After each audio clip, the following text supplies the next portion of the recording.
లక్ష్మీనారాయణల అనుగ్రహం కలగాలి అని అంటే ఏం చెయ్యాలి?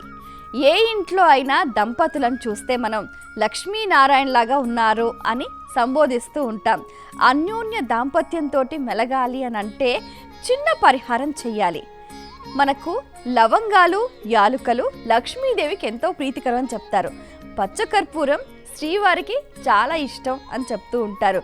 పూజా గదిలో ఒక చిన్న డబ్బాలో 9 యాలుకలు, 9 లవంగాలు, పచ్చకర్పూరం ఈ ద్రవ్యాలను పూజ గదిలో ఉంచితే అమ్మవారు, స్వామివారు ఎంతో ప్రీతి చెందుతారు.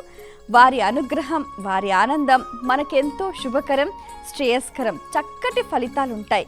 సో లక్ష్మీనారాయణల అనుగ్రహం కలగాలి అని అంటే ఒక పూజ గదిలో 9 యాలుకలు, 9 లవంగాలు, పచ్చకర్పూరం డబ్బాను అలా పెట్టండి. ఇలా చేస్తే సత్ఫలితాలు మీ సొంతం. వీటితో పాటుగా అన్యోన్య దాంపత్యం కూడా సిద్ధిస్తుంది.